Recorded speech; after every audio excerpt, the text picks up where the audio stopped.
Hey everyone, and welcome. If you've ever thought about becoming a runner, but just had no idea where to even start, you are in exactly the right place. We're going to break down how you can go from the couch to crossing a 5K finish line. And I promise you, it's so much more achievable than you might think. And yeah, I get it. That sentence alone might make you a little nervous. You might be thinking, I'm not a runner, or maybe I just don't have what it takes. Well, let me tell you, that's a super common feeling. Running can feel really intimidating, but we're about to show you a simple, step-by-step path that pretty much anyone can follow. So, what even is a 5K? It's just 3.1 miles. That's it. Now, that distance might sound like a lot, but don't let that number scare you. It's actually a fantastic and totally manageable distance for a new runner. It's kind of the perfect first goal to get you moving and really start building your confidence. And the best part?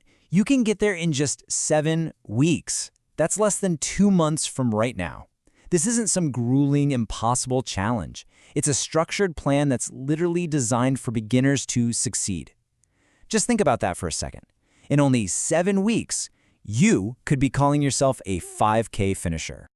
All right, so where do we even begin? Before you even think about lacing up your shoes for that first run, there are a few really simple things we need to cover. This is all about setting you up for success and, most importantly, keeping you from getting hurt. Okay, first things first, if you're totally new to exercise, it's always a smart move to check in with your doctor. I mean, let's face it, running is a high-impact activity, right? So you just want to make sure your body is ready for it. Second, just start by walking. Get your body used to moving by walking briskly for about 30 minutes a few times a week. And third, and this is the big one, you're going to adopt the secret weapon for every new runner out there, the run/walk method. Seriously, this right here is your golden ticket. Instead of trying to just, gut it out and run continuously until you're completely exhausted, you're going to switch between short bursts of running and then walking. This is such a brilliant approach.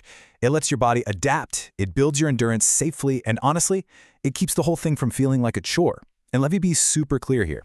This is not cheating. This is smart training. This is how you build a running habit that actually sticks around. Okay, let's dive into gear. This is a big one, because it's where so many people get overwhelmed and think they need to drop a ton of cash. But yeah, we're about to bust that myth wide open. I mean, this quote right here, it just says it all.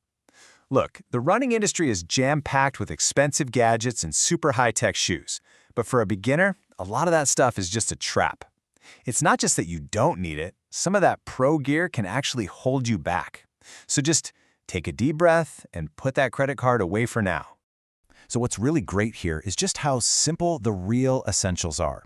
All you actually need is a decent pair of running shoes, some comfortable clothes, and, this is a big one, socks made from a synthetic material. Seriously, that last one is key. Cotton is your enemy here. It just soaks up moisture, which is like the #1 way to get painful blisters.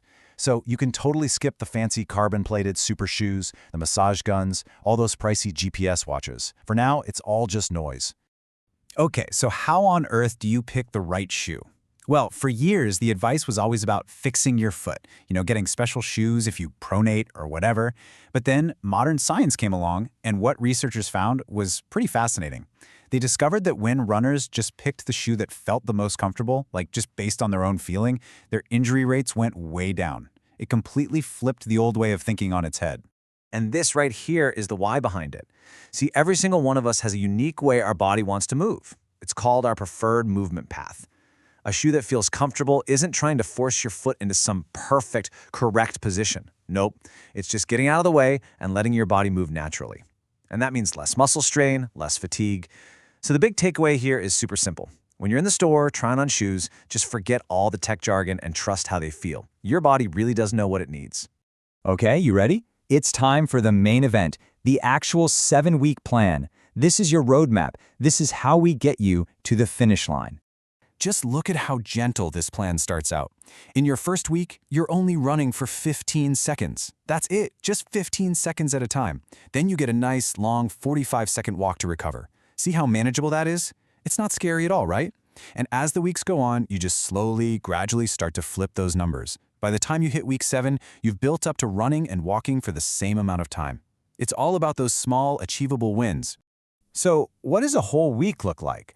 Well, it's all about balance. You're going to have 3 of those run/walk days, the ones we just talked about.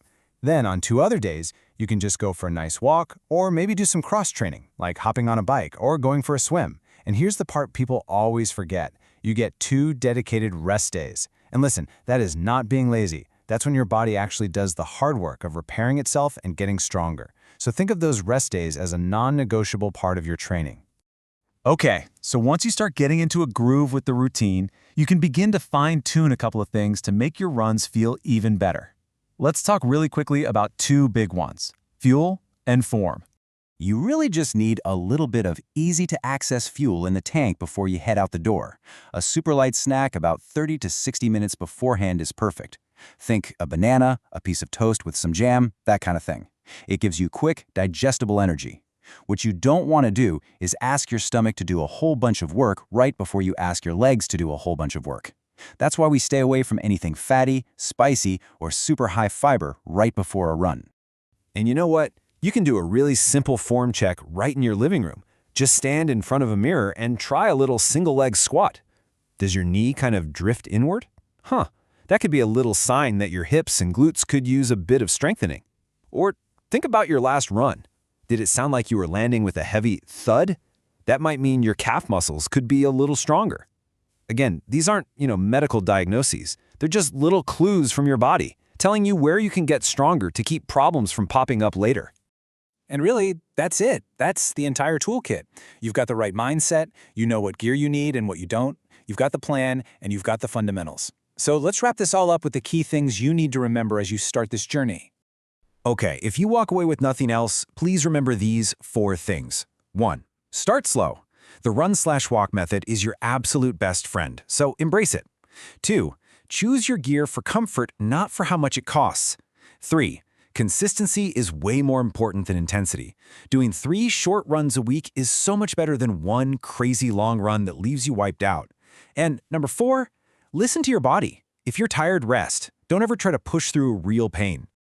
And there you have it. You literally have everything you need to start. The plan is simple, the gear is minimal, and the goal is totally within your reach. The journey to becoming a runner doesn't start with some huge, scary marathon. It just starts with 1 step. Your starting line is right here, right now. So, what's your first step going to be?